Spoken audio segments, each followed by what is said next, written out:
Welcome everyone to a special edition of Generally Irritable.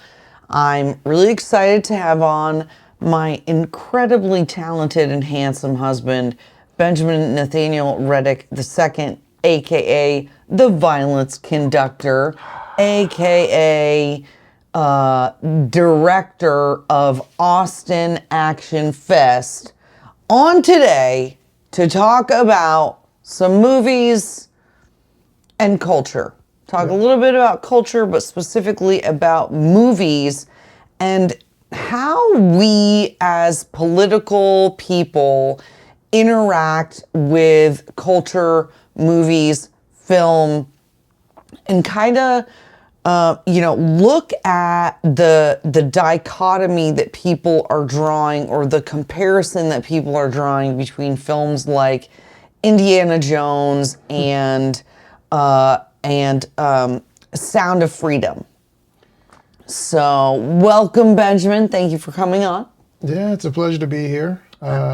Both two interesting movies, and I'm looking forward to talking about it. So, I really wanted your perspective, particularly as a filmmaker and a person who produces movies, who helps get movies funded, as the Austin Action Fest and market director, because you're seeing movies, you're seeing submissions, you're seeing what people around the country and around the world, what they're submitting to your festival and calling action, what it is people want to see. I like that, what they're calling action. I like that. And just generally, what's going on in the film industry and how that helps shape our culture. So we've got a lot of folks right now comparing two movies that are out at the same time that to me are actually very different, right? We've got Indiana Jones and we've got Sound of Freedom. Okay. Both have been classified as action movies, but very different in the way that they're produced, the way that they're marketed, and the way that they're being perceived by people out in the world. Yeah. And so we'll talk a little bit, we'll do your usual rating system, right? We'll give it a 1 through 5 blades, which I think is worthwhile to do. Okay. But I wonder if you can speak a little bit to get us started as a foundation for the conversation. People are comparing these two movies. One, Indiana Jones, is this massive Hollywood blockbuster put out by Disney.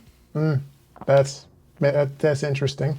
Made for hundreds of millions of dollars. Yeah. That has to make hundreds of millions of dollars more than that. Correct. To be able to break even. In comparison to a movie that cost about $15 million to produce. Okay. Also once upon a time owned by Disney, who chose not to distribute it, and who that really only needs to make back, a fraction of the production budget to make back its money and to pay back its investors. So if you would talk a little bit about the business of Hollywood and kind of how, is it even a fair comparison? Well, first and foremost, if I'm not mistaken, reported budget of Sound of Freedom is $14.5 million, $15 million. Okay. Which is still a low budget movie. I mean, that's not by Hollywood standards. That is nowhere near what you pay to make a blockbuster. Whereas Dial of Destiny is at $300 million. I mean, if I'm not mistaken, Raiders of the Lost Ark in 81, the budget for that movie was $20 million.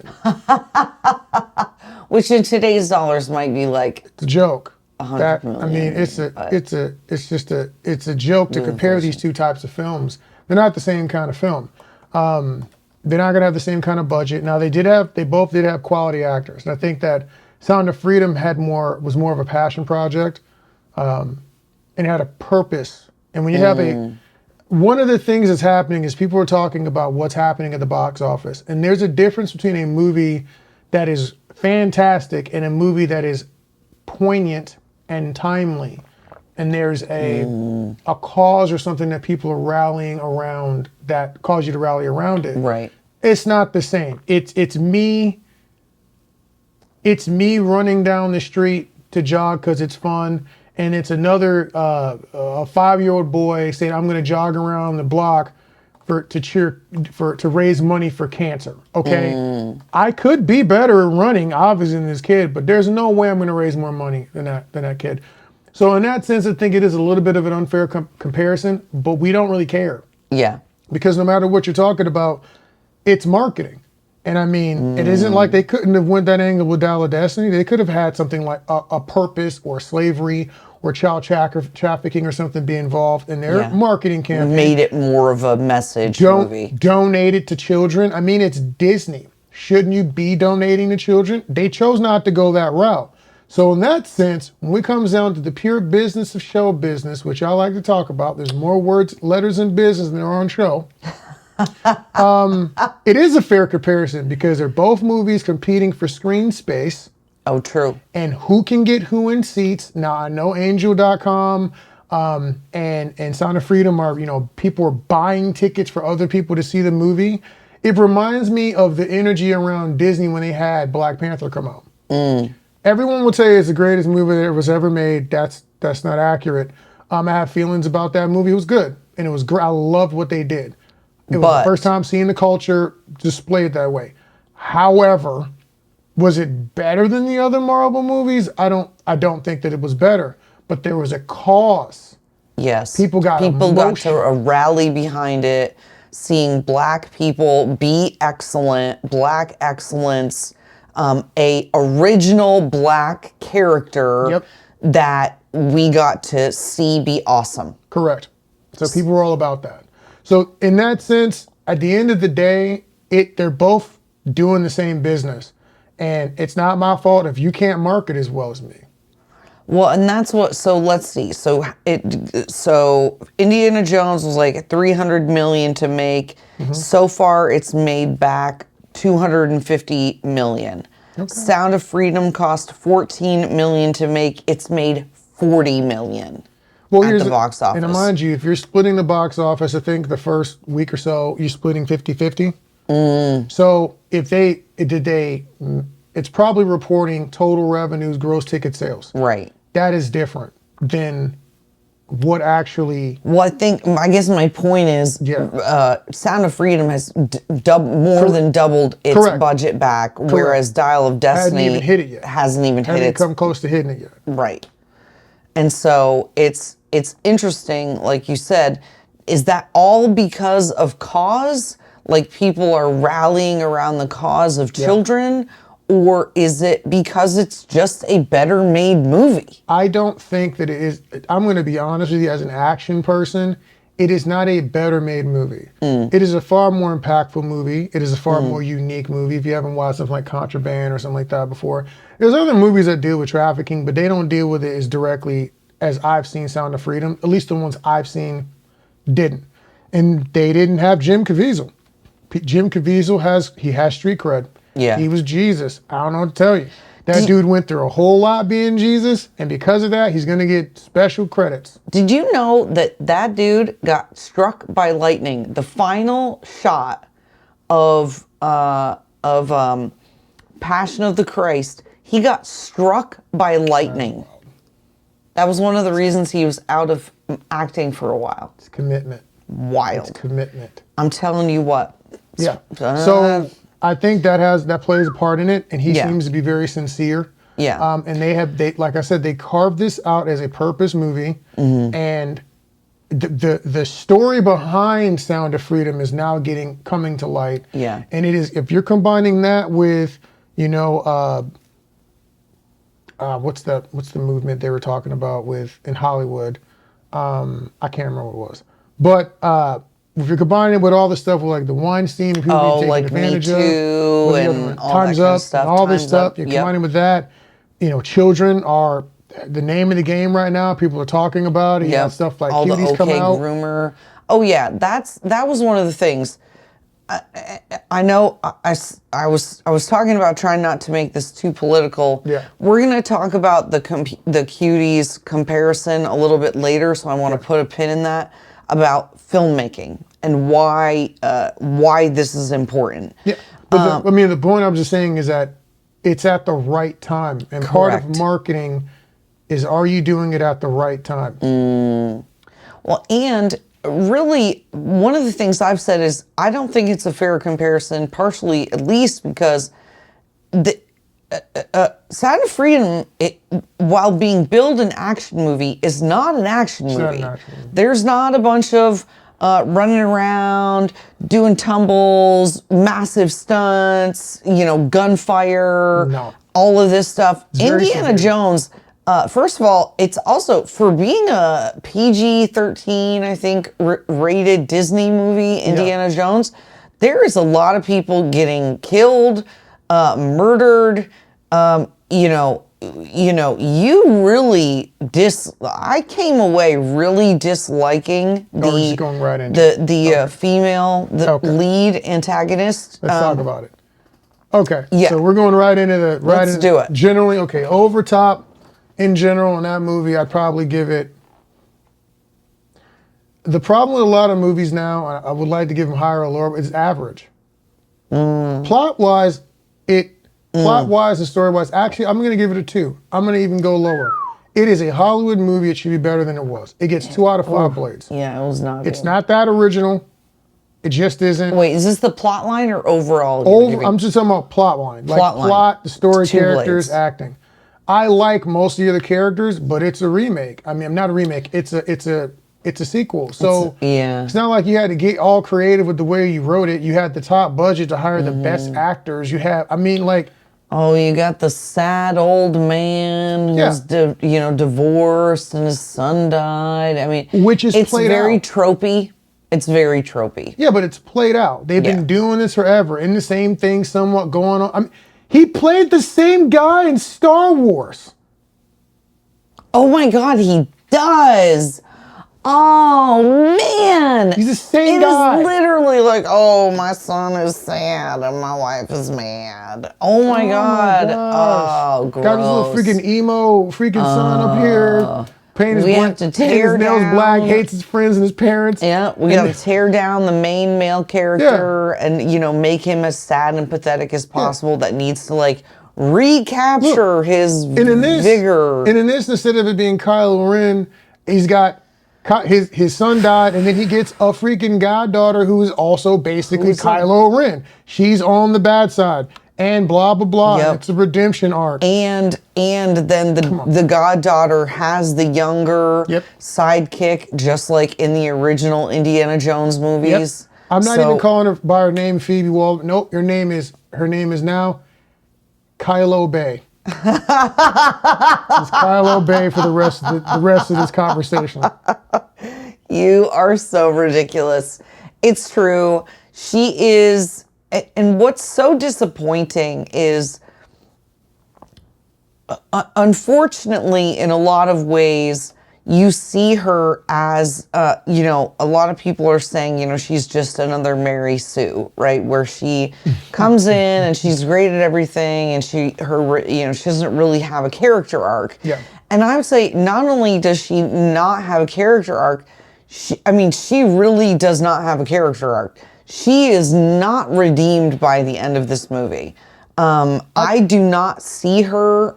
I don't see her, number one, being redeemed emotionally, where, she starts out basically trying to get Indiana Jones freaking murdered by Nazis and the CIA. She's trying to get something. And I guess, spoiler alert. This movie's been out for a while. Spoilers.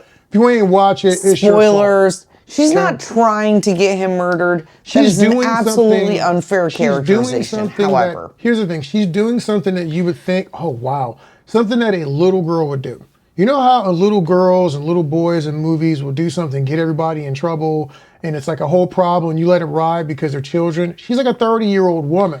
Daddy. So she's trying to steal something from really bad people who will kill you, and she ropes her godfather into it and gets his staff murdered. So gets his staff murdered and knows she's putting him in a position to also be hurt or murdered. And doesn't care. And I mean, this character is all daddy issues. Ooh. That's the one thing that I would say is interesting about the critiques that I've heard from other movie critics is, you know, she's a Mary Sue or whatever. Okay. I actually think she's a very pathetic character. Golly. She is all daddy issues. Her behavior, you know, manizing and doing this and, you know, not caring about other people. She is the epitome of daddy issues. Her mom, I guess, must have died or something. I don't know or understand that. But then her dad goes crazy and dies. Yeah. And then Indiana Jones isn't around to be there for her, who would be her godfather. Yeah. And so she is, I mean, luckily she's just a thief and not a stripper, you know, but daddy issues show up in one way or another. Wow, so you don't think sex work is work? Okay. I'm just saying. The point, yes, I think she's a Mary Sue in the sense that she comes in day one, no training, no nothing, and she can keep up with Indiana Jones. She's as smart, if not smarter at times. She's doing everything he's basically doing at a younger age. And if you look at the way, when you look at the pure action of the sequences, she doesn't get scathed at all. She's outsmarting everyone. She's brawling hand to hand, slapping people with bottles. Here's what I will say. When it comes to the equality meter, I'm gonna give it.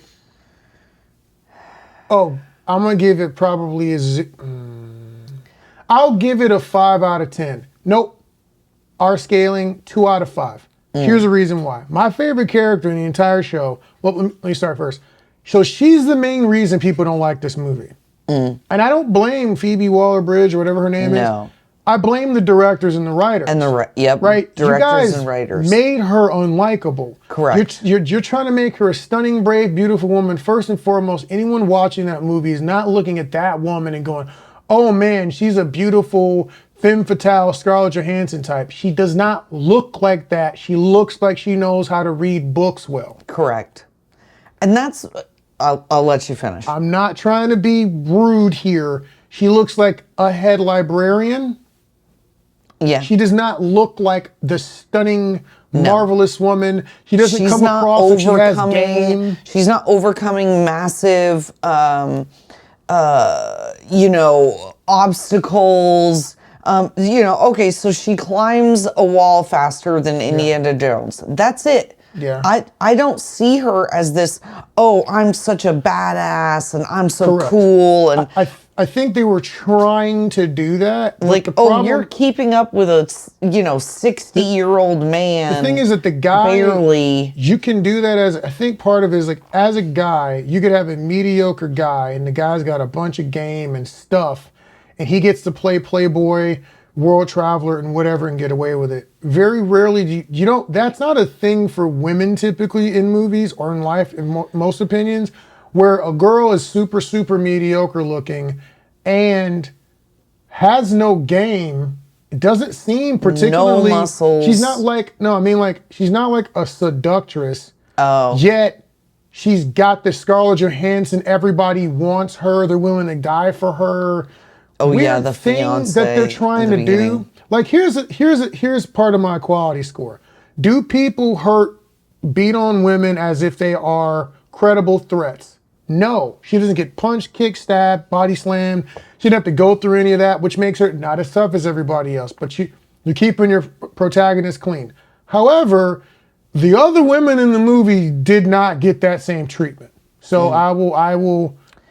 And that's for as much as I critique movies like Atomic Blonde for being unrealistic and stupid, she got punched in the face and flipped over, and you saw her bruised and beaten. She endured pain and commitment and focus. Kylo Bey, nothing. Kylo Bey. Not a thing. Kylo Bey was flawless and elegant And what is this thing? Okay, the other equality thing. Okay, I'm gonna have to chart.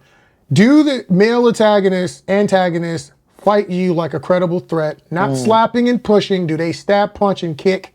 Yeah. Like they would a dude? No. No, they don't. Number 2. How often does your beauty come up as a point of conversation about how beautiful you are? When we talked about Dungeons and Dragons with Michelle Rodriguez, the reason that was cool was that Michelle Rodriguez isn't an unattractive woman. Yeah. In that movie, when she plays a barbarian, they don't talk about it. Yeah. If she's pretty, if they think she's pretty, okay, whatever, we're going to go on with our day. People don't just talk like that. Yeah. In this movie, she literally tells you that she's stunning and beautiful. Well, and that's what do we do? Why? But if the character has to tell you themselves that they're stunning and beautiful, but it doesn't matter. But the point is, why in these movies like Wonder Woman, it became another. Everyone wants her. We got to talk about it all the time. Why? Here's the thing. If you don't want me to focus on that, then don't focus on that.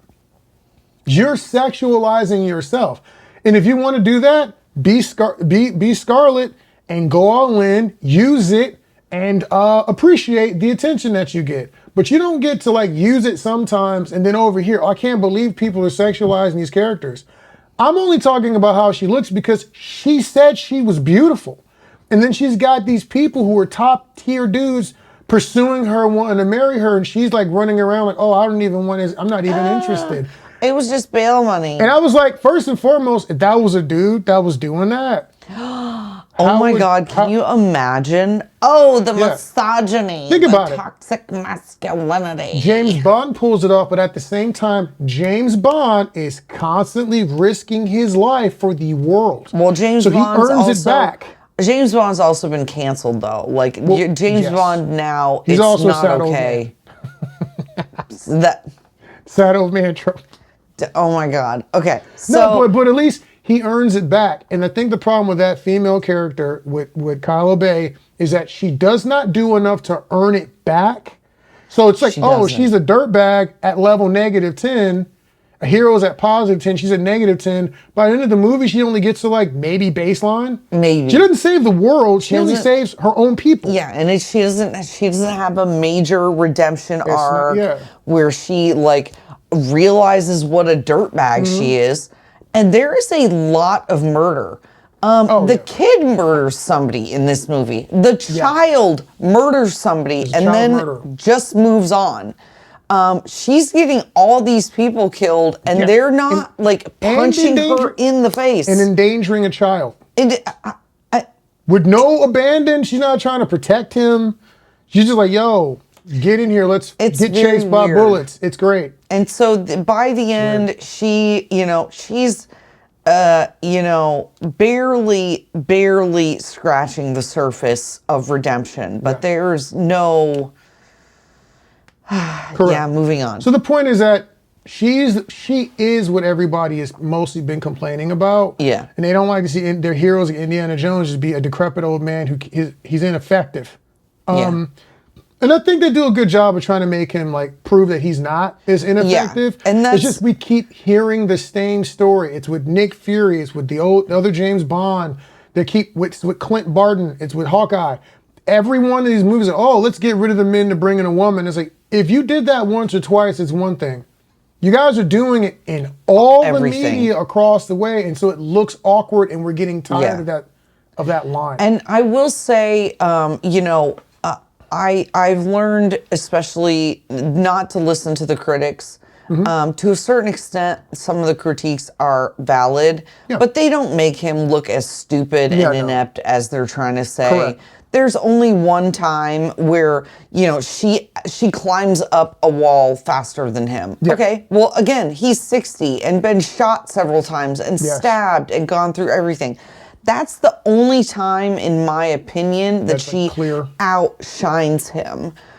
She still needs him. The bad guys still need him. They can't kill him. He knows stuff that she doesn't know. He's still super smart and capable and whatever. So the critics are definitely making it out to be worse than it is. It's not as bad as they're making it out. But, they're critics, and that's how they make their money. And also there's a certain amount of Disney's catching hate watching, and this is where part of it comes. Here's where it comes from, like the stuff like Bud Light, the stuff like with Sound of Freedom. So in relation to that, Disney had the rights to distribute Sound of Freedom, and they didn't. They wanted to take all the God stuff out of it.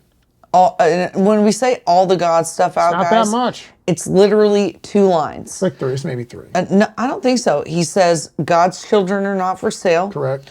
And he quotes one Bible verse that's like 3 words. When the other dude says, like, if God tells you what to do, you don't wait. You do. Whatever. Oh, So yeah, like you're 3 right. lines. Okay, so 3 lines. So the point is not a very preachy Christian movie. It's not at all. And here's the thing. It's based on a true freaking story. So if the dude is Christian and his faith was one of the reasons why here's the argument to make.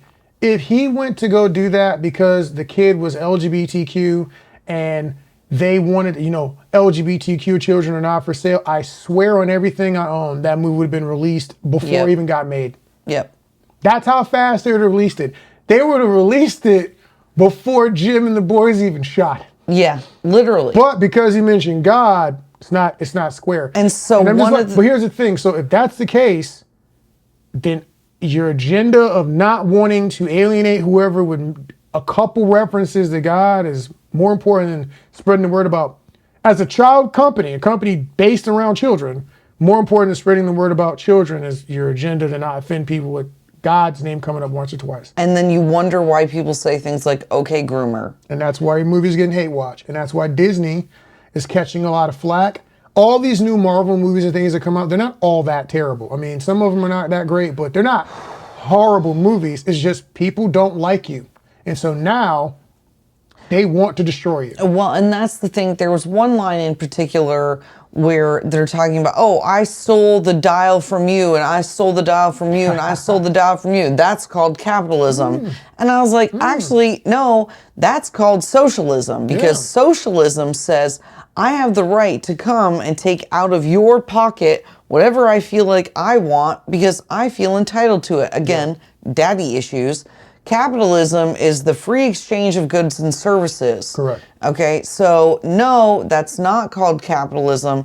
You literally said something that is like stupid and untrue to get some messaging out there. But if Jim Caviezel wants to say the children of God are not for sale, that's not okay.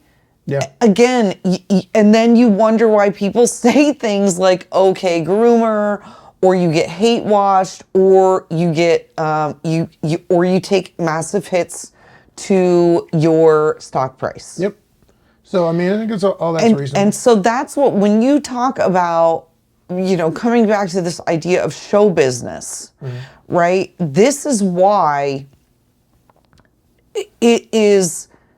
it's so strange to me that Disney seems to really be trying to speak to a very specific demographic of people rather than the American people or a global marketplace. And this is when I say, and I want to be clear because people are going to probably take what I'm saying out of context.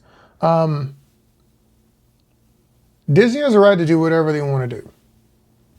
But they're not doing this in an even-handed way. You're right. So, okay, if your deal is you want to be as inclusive of a company as possible, I mean, I thought you already were, but okay, let's say that's the case. So if the issue is that there's like Christian and LGBTQ issues that don't intersect well, let's say that's an issue.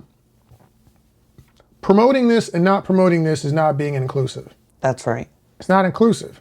You are not being inclusive when you do that. That's right. If you're willing to say, we want to put as much gay stuff as possible in our movie, and this is not I want to be clear, I'm not making a moral judgment. I'm making a business choice decision and looking at this as a businessman saying, if you got half the country that likes this and half the country that lands somewhere over here, and you push this hard every minute you get, but you can't take a mention or 2 or 3 of God in a movie based on someone's real life, you're telling people what you want to include and what you want to exclude. And you do not get to be mad about the backlash. And at a time when you're being accused of being groomers and all this other stuff, and then you deprioritize a movie that is specifically about saving children from child trafficking, it's a weird choice. It is a rough decision that is having ramifications, and they get to do whatever they want. I don't care. People get to do whatever they want to do. Like, you get to make whatever movie you want to make with your money. You get to live your life, man. You don't get to do those things and then tell me... In a vacuum. Yeah, you don't get to do those things and then tell me how I have to perceive it or how I have to feel about it. Correct. That's not going to happen. That's not what freedom's about. Yeah. You get to do your thing. It will not necessarily come without some level of consequence. So speaking of consequences, you've got Indiana Jones. They make the movie. So we've said 2 out of 5 blades on plot. Yep. I would agree with that. Okay. Hands. So When it comes to that action, Indiana Jones is I'd probably give it a 4 out of 5. Really? On action, only because there was a bunch of stunts. You had a bunch of explosions. That train sequence right at the beginning. Good. The train sequence was good. Was a lot of fun. Again, 2 train sequences you have, Extraction 2 than this one. I think Extractions was better, but it's Indiana Jones. I'm not expecting him to do the same kind of thing. Yeah. But it was fun, and it was very well shot, and it was exciting. I don't understand. Only thing I have a problem with Indiana Jones is I would carry a pistol or a knife. I don't understand just the whip, because you still end up stabbing and shooting people. So you're just going into the gunfight unprepared. Stupid. Unfortunately, this isn't about the action. Just side note, the CGI to make him look younger and stuff, it definitely invoked the uncanny valley. It was very awkward and uncomfortable. I understand that's separate, but they did it at all the times that they were doing. It was all action sequences. Okay. And so a lot of the times it was during that opening sequence when they're trying to make him look younger. And it's very, very awkward. See, I have to zone in because I don't normally catch those issues. They don't bother me as much because I'm looking at the overall sequence more so. I don't always catch that, but I've heard a lot of people say that. Yeah. But I will say, to a certain extent nowadays, it can be hard, especially once you do become a film critic. Yeah, to not see that. To shut your brain off. Yeah. And can I go just watch this movie for the sake of watching the movie, for the blasts and the falls and the showmanship of it? If I know I'm going into that, like if you say, hey, we're going to go watch Fast and the Furious, I'm going to turn my brain down to 30, and I'm going to grab a beer, and I'm just going to sit in the chair, and I'm not going to overthink anything. I'll overthink it to make a joke. Unrealistic and dumb it is. It's stupid. It is ridiculous at this point. Yeah. But it's not supposed to be serious, so I'm okay with that. I'm fine with watching it, but I have to know ahead of time. Indiana Jones, I never thought of that way, so I could see how it would be a little bit of an issue. But overall, I give the action 4 out of 5. It was fun. He was fighting. They had cool set pieces. They had a lot of chases, a lot of wild stuff with the vehicle chasing. It was basically Fast and the Furious. Oh my gosh, with except with that was like so funny. It wasn't BMWs and freaking, crazy stuff. Old planes and... I mean, those are some crazy set pieces they did. Maybe they'll CGI. I don't know. Yeah. But it was good. It was a fun. Here's the thing. I would give 4 out of 5, so 2 out of 5 on that. So we're looking at what really average about 3 out of 5. Yeah. If you're an action person, the movie is fun. It's not weird. It's nowhere near as bad as people told me it was going to be, and I'm learning too because I've been turned off from a few movies where I'm like, all right, well. The critics were saying it's bad, and then I watch and I'm like, well, there was some weird parts, but it wasn't that bad. I think overall I would give it 3 out of 5 blades with action and everything. And part of the reason why is the level of action, acting, and overall plot and everything does not justify the budget.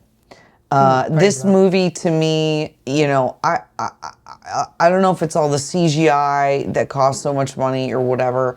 To me, it was not worth the budget. It was not good enough to justify the budget. Yeah. And so that's why I think just generally diminished 3 out of 5. I would blades. definitely give you that. $300 million is a lot for there to be some of the issues that we're talking about from a plot and story character. I'm pretty sure they're going to hand the ropes off to her. Mm-hmm. And I don't think that they've done enough to justify me thinking she's a hero or a good character. No. To me, she's still Daddy a criminal. issues. As far as I can tell, she's still a criminal and she's still a bad person. She just doesn't hate her family. Yeah. I mean, Jeffrey Dahmer didn't eat his mom. That doesn't make you the hero. That doesn't mean I'm going to root for you in the story. Wow. It just means that you're not willing to let your relatives and friends die. That's not a standard that makes you the lead protagonist. You're not a protagonist. Yeah. Nope. You're freaking selfish. I mean, that's par for the course. You're a normal human. Oh, wow, here we go. So I think they still have some work to do. And if they are going to continue with her as a lead, one, if she's going to do all the action stuff, you need to show me a training montage. You got to put some weight on. You got to have her do some bicep curls. Do some CrossFit. Do some squats. Then, let me see her really have some hands or some skills, because I don't believe she can do everything Indiana Jones can do. Nope. So I'm not with it. Not yet.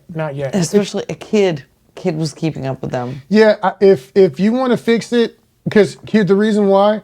She's got to square up with grown men. Like, I will give them credit. My favorite character in the whole movie was the Nazi dude, I forget his name, but the henchman who was just murdering people. Okay, so when they go back in time, Dial of Destiny, and he's in a plane and it gets hit with like a harpoon or trebuchet or something like that, my man's thought isn't like fly up and avoid. He's like, no, F this. Jumps on a machine gun and is like, I'm going to murder these Romans. Yeah. In his mind, when you bust shots, it's on. Let's rock. Yeah. That dude was committed to his craft of villainry. That was top tier villainry. Men, women, children. He did not care. He's killing whoever's in the way. That was good henching. I mean, he was unhinged, but he was dedicated to the cause. Oh, one of the henchmen was so stupid. That was a whole other thing. We're gonna even skip past that. He put with the key, and then now he drowns. How did this happen? You got dragged through water by a child. You want me to believe that? You put the key in a pocket next to a thief. How does that make sense? And then get dragged by that same child underwater when you're a 300-pound freaking. Well, I think he fell and dragged the kid underwater, and then the kid swam him. But then he was able to go through the hole, and the kid. Yeah, but he's pulling him the whole way. He could have just gone like this, and it been over with. I don't even remember, but I do say it was moving on. It was a dumb way to die. So overall, 3 out of 5 blades. Yeah, 3 out of 5. Okay. It's worth watching. I don't think I'd spend more than $20 to watch it. Definitely not. But if you catch it, if you have reasonable prices, movie pass, a cheap movie pass, matinee, or cheap theater, man, it's worth. It's a fun little weekend movie. It's fun.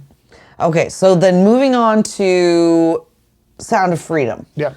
Knowing that it's really not an action movie, that it's really more like a thriller. They're both thriller, more adventure. Thriller movie. It's like Jason Bourne minus a bunch of gunfights and hand to hand. There's like a couple little scraps, but it's nothing. So can we use the regular blade system for rating Sound of Freedom? Absolutely. Okay, so what do we say plot line? Oh, it's a 4 out of 5, and I'm listening. Listen, I'm giving that because I am partial. This is an issue that matters to me. It is an issue that is not tackled well enough in Hollywood. No one's touching it. So I'm not saying I'm not unbiased in my opinion. I work with youth. Yeah. This is a big issue to me. And I think children are just disregarded. And so I love the premise, but it was well acted. The story is a real story. Yeah. I don't know how much they embellished, but according to the footage that you see BTS, it looks like they stayed pretty close to the real thing. So how? Yeah. I mean. So why not 5 out of 5? I mean, perfect? perfect is everything is awesome. Every actor is amazing. The premises, blah. Yeah. I don't know if I've ever given a perfect 5 out of 5 score on plot in general direction. Here's why I'm questioning it a little bit, and because we have seen, maybe it's because I'm so used to Hollywood covering this stuff so poorly. So when you had the Netflix series Cuties, right, talking about coming of age and all this stuff, one of the things I remember you commenting on is that when there is something happening on screen that is supposed to be like upsetting or horrifying to us, particularly if you're trying to handle it in a way that is tasteful and tactful and PG-13. Correct. You don't actually show the thing happening. You don't show the person being killed or slashed. You don't see the blood and guts. You don't see the children twerking on stage and creating pedophilic content that is going to be replayed by the exact people that you say are a problem, right? It's supposed to happen off screen, and we're the emotion and the knowledge is supposed to be evoked from the reactions of the characters, the other characters. There are times where you might want to show stuff so people really get shocked by the brutality of it, but you don't have to. And I think when you're dealing with kids, you probably shouldn't. Because if you make that, you end up making basically porn for criminals. So I think that Cuties handled it in a raw, gross way. Poorly. And the thing is, like, I've been to shows where kids do stuff like that, and I'm just like, I don't like this. It's gross. I mean, my thoughts, I'm like, there's 85 million other styles of dance. I mean, you could break, pop lock, you could be locking, you could tut, you could freaking clog, you could ballet. Why does it have to be shaking your butt in pelvic thrusts at a crowd? I know some people say that that's not adult stuff, but in my opinion, in my education, in my knowledge, those are adult dances that simulate sex.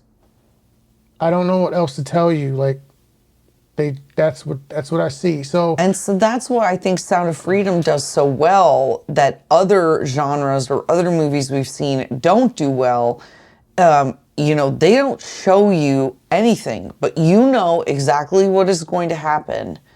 And so the acting in this movie to me was phenomenal. I'll give it that, yes. And so maybe that's not plotline, so I guess that's a separate Well, I mean, in general, kind of the general overall, we pretty much give this one an overall. I mean, everything, it's very well shot, it's very well done. It does not look cheesy.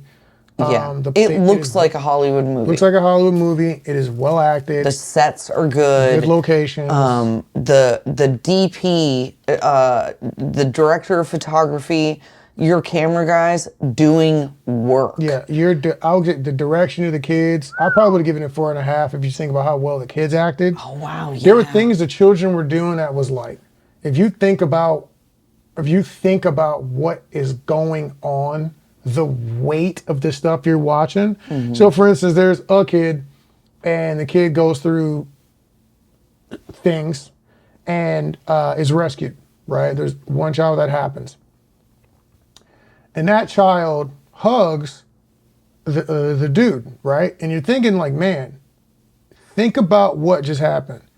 This little kid's been abused for a stretch of time by men. Clearly there's women involved because they do show some women as well, which is cool. They prominently do feature women in here. Yep. Because I think when people paint it's just guys. It's not just guys doing stuff. But they're showing you primarily guys coming in to be the actual physical abusers, right? The clientele. For that kid to be willing to touch someone when the trauma probably would have led them to not even want to touch their own father. I was like, that hit me. And I was, ooh, and you see the kid's face and the reaction, like those moments were, and if you think about what's happening and the fact that this is real, this is not fake, these things are happening, it's freaking wild. And the fact that these people aren't celebrated as heroes or talked about, I mean, if you think about everything that Hollywood and everybody else wants to have conversations about. That's right. And the things that we dodge. What's stunning and brave. I'm like, so I hate to, I mean, I'm not trying to be knock this, but so Hollywood and all the movie things are saying that being a teacher is stunning and brave during COVID. You're saying that being a nurse is stunning and brave. You're saying that Dylan Mulvaney is stunning and brave. But someone who goes into dangerous areas with cartels and criminals and rescues children who are being abused, that is not worthy of respect, honor, or even attention. I don't understand that. It's very strange. It's very, it makes me upset in a way that is, like, it makes me upset. Yeah. That there are slaves. There are more slaves now than when my people were slaves. That's right. These children are slaves, and then there's other people who are sex slaves or labor slaves. Yep. There's just slaves. And people don't seem to care. Approximately, what was it, 30 million I don't even worldwide? 2 million of those are children. Yeah. So there are more slaves now than there were during the North Atlantic slave trade. It is profitable business because of the callousness of people's hearts. And I hate bullies in general. I don't like anybody who's really a bully. So I don't know, besides government, I don't know what it's like the ultimate bully here. Yeah. Is freaking criminals who just snatch people up and have their way with them. I mean, that's a violation of their personal property rights and sovereignty. And that's what I think some of the interesting, there were things that I hadn't even considered when I watched Sound of Freedom, which was cool to me. I consider myself a pretty well-educated person. You know, I watch the news, I keep up with these things, I do research, I read books. And there's things that even I was really struck by, thinking, you know, cartels are stealing people to bring them to the jungles of the, you know, Colombia to make drugs and create the drug market that is devastating this country. So at a time when we're talking about, you know, in a movie where we're talking about slavery and what you know, child or otherwise, you also realize to the extent that there's also, like, when you see the people dying on your streets, when you see the same people who are attacking the movie Sound of Freedom, also saying that it's okay to leave people dying of their addiction. Yeah. That, you know, both of these marketplaces are run by the same sick people, and the government, instead of going after them and doing everything that they can, we have an open border where 85,000 children have just been misplaced. Well, and I know I said I was going to try not to make this political, but it is just mind-boggling to me, the suffering that is created by the lack of care for the souls of human beings. That's what happens when you do too much navel gazing. I think that, for instance, our country is so concerned about whether or not we have achieved a more perfect union. And part of the problem is that one of the ways you would do something like that is people serving interests that are not necessarily directly related to that. If our country was determined to push back this kind of abject, unequivocal, everybody agrees with it, bipartisan evil, it would do a lot to push us closer to a more perfect union. Instead, we're focusing on the thing. It's like bowling. When you bowl, you don't look at your ball. You look at the pins. and you throw your ball down the lane, you might sight some of those arrows down there for some checkpoints, but you don't look at the ball. If you're stuck staring at the ball, you can't aim. And you become better aiming out here. That's right. Not staring in here. That's right. And this is not political. This is easy. And this is not, this is both sides. Like I want to be careful. I know I said I would try not to drag you into my politics on this podcast.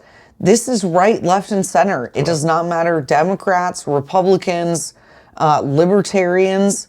If we all got together and actually made using your analogy, made children and the protection of children our priority, which is aiming at the pins rather than focusing on, blaming each other or whatever our own political agendas were, how much better off would we be? And how much less would we need movies like Sound of Freedom? Absolutely. So thank you, Benjamin, so much for coming on today. I really appreciate your thoughts and opinions on this movie, these movies, the comparisons, and really highlighting what you talk about all the time, right? That there is more letters in the word business. How does it go? In show business, there's more letters in the word business than in the word show. And so I want you to take a minute to share with the viewers about Austin Action Festival. You specifically focus on action and what and that genre. What is it if it's got kicking, stabbing, chasing, or jabbing? It can play in your. As long as it got kick, stabbing, chasing, jabbing, it can play. All right. It's not a genre of action. It doesn't have to be the genre of action. We have sci-fi, fantasy, thriller, comedy, horror, drama, comedy. We get a lot of comedies. None of that matters. It's just as long as there's enough action to justify it, where an action fan like me would sit and watch your project. Yeah. So the less action you have, the better your project has to be. Yeah. And then the better that little bit of action has to be. So that's just kind of the way it works. We are focused on helping people actually get paid to do film and entertainment, because we believe if there is no business and if we can't do business, then there is no show. That's what it, like what we talked about in the beginning of the show was marketing. It doesn't matter how great your movie is. There are fantastic movies sitting on dusty shelves that somebody got paid a minimum guarantee in advance of $10,000 and however many, against whatever the gross receipts or net receipts of the project were going to be. It never got moved anywhere, never got promoted. Those people got 10 grand for making a $100,000 movie, and someone owned the rights to that movie for the next 10 to 15 years. They can't monetize it, can't do anything with it, and they're stuck. They got to make another movie. Yep. We don't want people to be stuck in deals like that and bullies. We don't want companies like a Netflix or a whomever to be able to bully you out of your project. We want you to be able to do something with it and make money and make a return for your investors and do good business. Not a bunch of passion projects. So what we're doing is, instead of us complaining about it and navel gazing as filmmakers, we saw a need for it. We built a festival to promote and highlight action professionals. And then we're attaching a market. So we're bringing distribution and financiers so that you can actually make money selling your project. I love it. And so where can our viewers go to not, because it's live here in Austin, Texas, but they can also watch the films online. Correct. So tell everybody where they can go to either buy tickets here in Austin or watch the show, the films online. The easiest way to do it, we're on Film Freeway, but the easiest way to do it is to go to austinactionfest.com. Please support these entertainment filmmakers. That's right. These entertainment entrepreneurs. We are on Instagram. I think we have a Twitter. Definitely on Facebook. We're doing some things on Rumble now. So please support, like, share these videos, comment on everything, and more importantly, support. We're looking for patrons of the arts, people who just want to help move the arts along and help people make money. We're looking at forming a 501c3 in addition to everything else we're doing to help with some of the things we're doing. We're looking for sponsors, businesses that want to be a part of facilitating this process and getting these people paid, because that's what we're about. like angel.com, where you can be an individual investor in making a movie. Austin Action Fest is looking to do the same thing. And so people go to austinactionfest.com. There you'll find links to watch online or come see us live on Saturday, July 15th. Yes, ma'am. All right. So again, thank you, Lord Benjamin Nathaniel Reddick II, the violence conductor. Thanks for coming on. Where can our viewers find you as well if they want to see your action? Because you've got some projects that have come out recently too. Yeah, on YouTube, we're Ballistic Blade Entertainment. That's my production company. On Instagram, you can find me under The Violence Conductor. All right. You can also find me on Facebook under Lord Reddick, Benjamin Nathaniel Reddick II. I'm really easy to find. All right. There's not a lot of guys like me on there with that last name, so it's pretty easy to pick up on. And you have some pretty, very prominent logos that are easy to spot. So thank you, Benjamin, for coming on. Thank you for sharing your wisdom and your knowledge about show business. My pleasure. Y'all go see Sound of Freedom and go see Indiana Jones, but definitely see Sound of Freedom first. All right, guys. Peace.